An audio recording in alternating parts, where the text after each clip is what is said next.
Press dashboard అంటే ఏంటి? Word యొక్క డాష్బోర్డ్ గురించి తెలుసుకుందాం. జస్ట్ మీరు లాగిన్ అయ్యేటప్పుడు ఇలా వెబ్సైట్ అనేది లాగిన్ అయిన తర్వాత ఇక్కడ మీకు ఏదైతే కనిపిస్తుందో దీన్ని వర్డ్ డాష్బోర్డ్ అనేసి అంటామండి. ఇదంతా కూడా మనకి వర్డ్ డాష్బోర్డ్. ఈ డాష్బోర్డ్లో వచ్చేసరికి మెయిన్ ఏముంటాయి అనేసి అంటే అప్డేట్స్. మన వర్డ్ వర్షన్ అనేది ఏమైనా అప్డేట్ చేసుకోవాలంటే ఇక్కడ నుండి డైరెక్ట్ చేసుకోవచ్చు. ఇప్పుడు కరెంట్ వర్షన్ వచ్చేసి 6.6.2 అనేది వర్డ్ లేటెస్ట్ వర్షన్ అండి. ఇంకా ఇక్కడే మనకి పోస్ట్ వచ్చేసరికి all post, add new post, categories, tags ఇక్కడ మనం యాడ్ చేసుకోవచ్చు. ఆల్ పోస్టులు అంటే ఇంతకుముందు మనం ఏమైనా పోస్ట్ చేసినట్టయితే ఇక్కడ మనకి వస్తుంది. యాడ్ న్యూ పోస్ట్ అంటే న్యూ పోస్ట్ ఏదైనా పోస్ట్ చేయాలనేసి అంటే ఇక్కడ టైటిల్, డిస్క్రిప్షన్, అలాగే అది ఏ కేటగిరీ ఏంటి అనేది చెక్ చేసుకొని పబ్లిష్ చేస్తే మనకి అది యాడ్ అయిపోతుంది. నెక్స్ట్ కేటగిరీస్ అనేది క్రియేట్ చేసుకోవడానికి ఇక్కడ నెక్స్ట్ మీడియా అనేసి అంటే మనం ఏ ఫైల్స్ అయితే అప్లోడ్ చేసామో వాటిని మీడియా అంటాం. ఫర్ ఎగ్జాంపుల్ మనం అప్లోడ్ చేసిన ఇమేజెస్ కానీ, లోగోస్ కానీ, జిప్ ఫైల్స్ కానీ, పీడిఎఫ్ ఫైల్స్ కానీ ఇవన్నీ కూడా మనకి మీడియాలోనే స్టోర్ అవుతాయి. ఇది మీడియా లైబ్రరీ.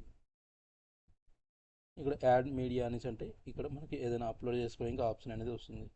పేజెస్ అంటే ఏంటంటే ఇప్పుడు మనం హోమ్ పేజ్లో ఉంది. For example home page, privacy policy, security policies, ఇలా డిఫరెంట్ టైప్స్ ఆఫ్ పేజెస్ అనేవి ఉంటాయి. ఈ పేజెస్ నుంచి ఇక్కడ మనం యాడ్ న్యూ పేజ్ అనేది క్లిక్ చేస్తే న్యూ పేజ్ అనేది క్రియేట్ చేసుకోవచ్చు. ఓకేనా. Next comment. మన వెబ్సైట్స్కి ఏమైనా కామెంట్స్ వచ్చినట్టయితే ఇక్కడ మనకి కామెంట్స్ అనేది షో చేస్తాయి. కాంటాక్ట్. ఇక్కడ మన కాంటాక్ట్ ఫామ్స్ అనేది ఏమైనా ప్లగిన్స్ ఇన్స్టాల్ చేసుకున్నట్టయితే ఇక్కడ మనకి కాంటాక్ట్ ఫామ్స్ అనేవి వస్తాయి. ఇది కాంటాక్ట్ ఫామ్. ఇది నెక్స్ట్ ఇది థీమ్. ఆస్ట్రా అనేది మనం ఇన్స్టాల్ చేసుకున్న థీమ్. దాన్ని కస్టమైజ్ చేసిన డాష్బోర్డ్, వాటికి సంబంధించిన డాష్బోర్డ్ అనేది వేరే ఉంటుంది. అలా మనం చెక్ చేసుకోవచ్చు. నెక్స్ట్ అపీరెన్స్ అంటే ఇక్కడ వచ్చేసరికి themes, patterns, customization, widgets, menus ఇలా. ఇక్కడ వచ్చేసరికి మెయిన్ ఇంపార్టెంట్ ఏంటంటే కస్టమైజేషన్, థీమ్స్, మెనూస్, విడ్జెట్స్ ఇవి మెయిన్ ఇంపార్టెంట్. ప్రతి ఒక్క వెబ్సైట్కి కామన్గా ఉంటాయి. ఇవి ఏంటంటే కొన్ని చేంజ్ అవుతుంది ప్యాటర్న్స్ అది. ఇంకా థీమ్ ఎడిటర్ కూడా ఇక్కడే ఉంటుంది. మనకి థీమ్ ఎడిటర్లో వచ్చేసరికి మెయిన్ ఏదైనా చేంజ్ చేసుకోవాలంటే ఇక్కడ నుంచి డైరెక్ట్ ఎడిట్ చేసుకోవచ్చు. నెక్స్ట్ ప్లగిన్స్ అంటే ఏంటంటే మనకి సపోర్టింగ్గా యూజ్ చేసుకునేవి. కాంటాక్ట్ ఫామ్స్ ఇది ఒక ప్లగిన్ అండి. రీడైరెక్షన్ ఇది ఒక ప్లగిన్. క్లాసిక్ ఎడిటర్ ఇది ఒక ప్లగిన్. ఇలా మల్టిపుల్ ప్లగిన్స్ అనేది ఇన్స్టాల్ చేసుకొని ఇక్కడ యూజ్ చేసుకోవచ్చు. యాడ్ న్యూ అంటే ఇక్కడికి వస్తుంది. ఇక్కడ ఆల్రెడీ దీనిలో నుంచి ఏమైనా ఉంటే మనం యూజ్ చేసుకోవచ్చు. లేదంటే ఇక్కడ పర్చేజ్ చేసిన ప్లగిన్స్ ఉంటే కనుక ఇక్కడ అప్లోడ్ ప్లగిన్లోకి వెళ్ళి ఇక్కడ అప్లోడ్ చేసుకుని ఇన్స్టాల్ చేసుకోవాల్సి ఉంటుంది. అలాగే user management.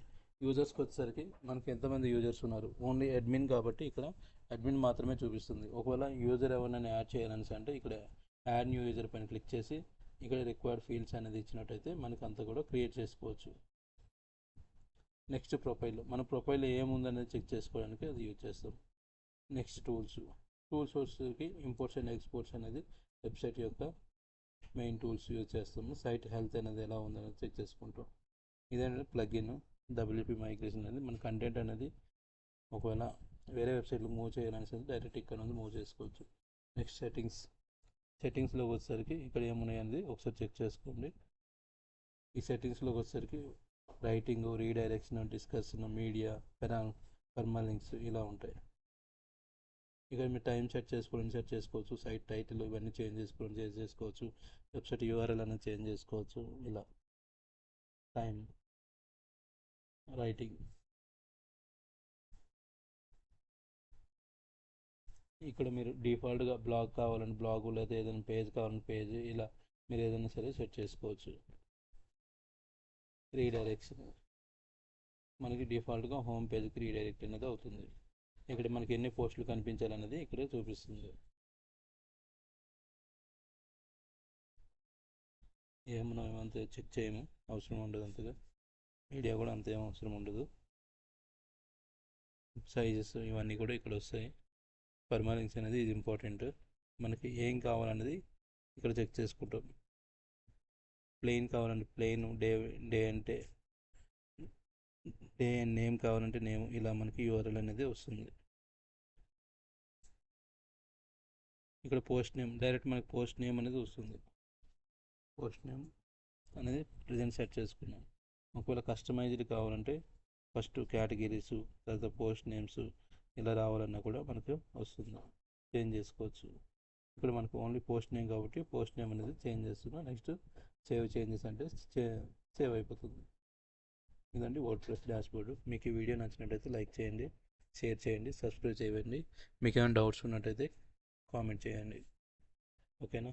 Thank you for watching. Please subscribe my channel.